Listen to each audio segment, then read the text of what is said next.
Robert Donovan, BT3. And then the rest of our crews at that time,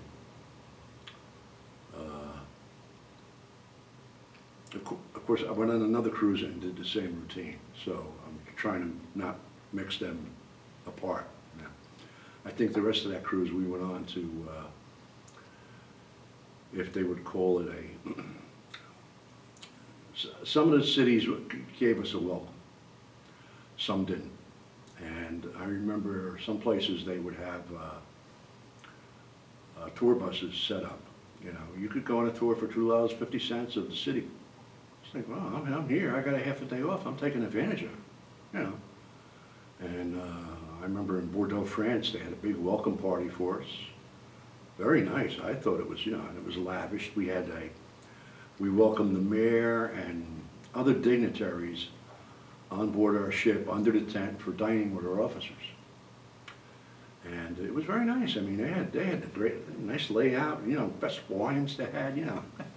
And, but of course we weren't, you know, it was roped off. We weren't allowed up there and stuff like that. But I remember in Hamburg, Germany, they would come to the ship on these welcome cruises, welcome tours, you know. They would come to the ship with an itinerary. You can do this, this, this, and these are free. This is a tour, it's $2, because they got to pay the bus guy, you know. And we went into Hamburg, downtown, and we went on a free tour of the beer company. But the older beer, the older German beer, they gave us a free tour to brewery. Very nice. You know, I guess there was maybe a dozen of us, something like that. Gave us a free tour to brewery. All the supervisors, executives spoke very good English. Yeah. And at the end of the tour, they invited us into a dining hall, and we sat down and had a meal and all the beer we could drink.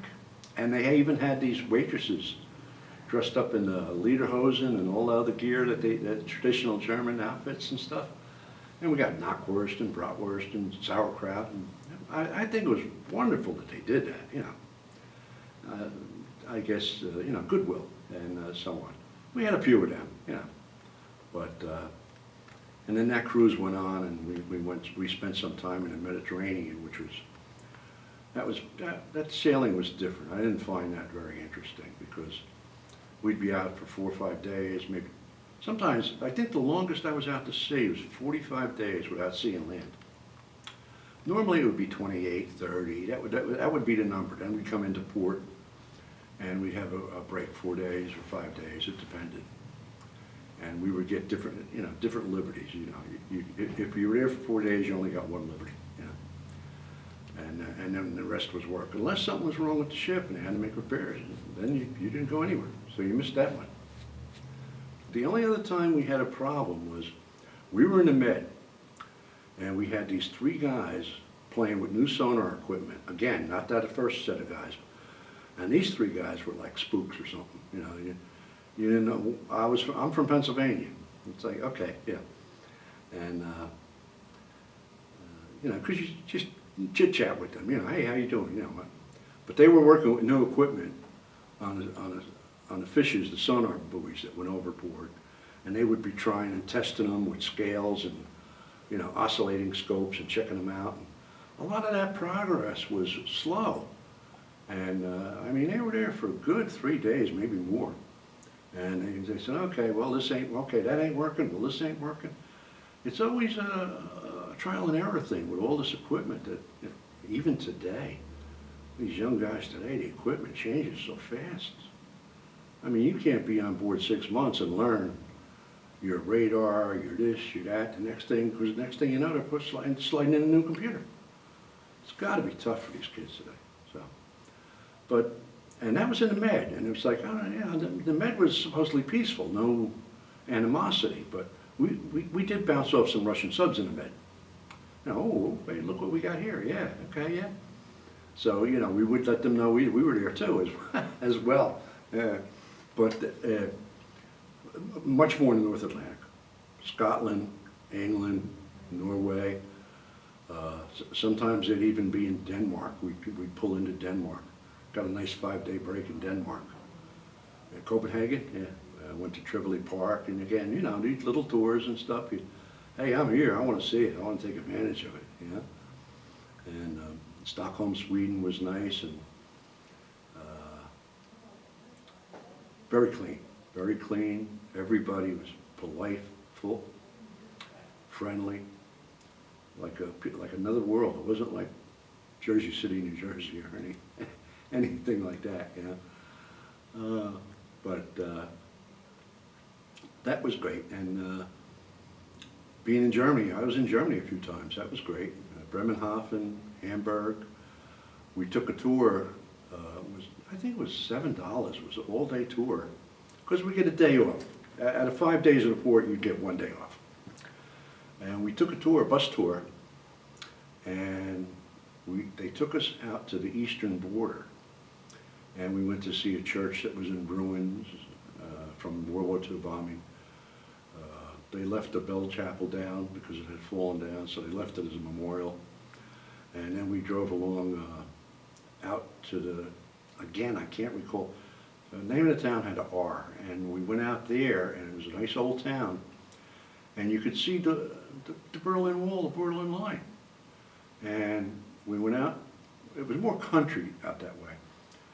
And you could, oh my God, like 10 football fields of clear grass. And there was a wall, and there was barbed wire, and there was so on and so forth, and there were spikes set up. And on the other side, which was the communist side, East Germany, there were signs set up, oh, come on over and join the family and things like that, in their language. It was propaganda. That was funny to see. And in the middle of it all, guys running around with a tractor farming his land. They're leasing land, because land is scarce over there. Even at one of the airports over there, they had a guy leasing land farming. And we saw that, so we got a big explanation about what was going on there. And where there could have been mines, maybe not, so on and so forth, because they didn't want their people to escape. And it was that clear. And people wanted to get out of that regime. I guess it was hard, it was brutal. They didn't have supplies. Red lines, of course, everyone's heard about. But, you know, if a guy worked in a factory, he'd bring home a part, he'd trade it for an electric socket. I mean, that's how they got by. It was rough. And autocratic, authoritarian. I mean, it was just, you know, to me it was unfair, overly excessive, tending to go towards brutal. Why would you do that to your people? For what purpose? Control? That's all I could suspect. And I was right. I mean, yeah, it's like, it's like, you know, again, the question pops up. You look at this and you say, oh, they're not allowed over here, and everything over here where I am, people are living and working, and they're getting along with their system, whatever it may be, you know, because in Germany, their system is much different than ours, you know, financially, and you look at that, and it's like, why would you do that to your people? It was hard for you know, like, you take away their freedom and you take away everything they've gotten. I don't understand the forward-looking concept to that at all. Then we went through a town where there was the Berlin's, not Berlin, but stone walls. It was a stone wall at that place. And then they treated us to lunch in a very nice place, big restaurant overlooking the big meadows and everything, nice like that. And then we went back into town. They gave us a little tour of another town, and so on and so forth. And then they brought us back. I mean, for $7, you couldn't beat it. I had the same thing in Malta. You know, the tour, $5. Tour the entire island. And in Malta, they have these ancient rocks, which only recently was announced that these are some of the oldest structures in the world, in addition to what they're finding now. So it was great to have that time off.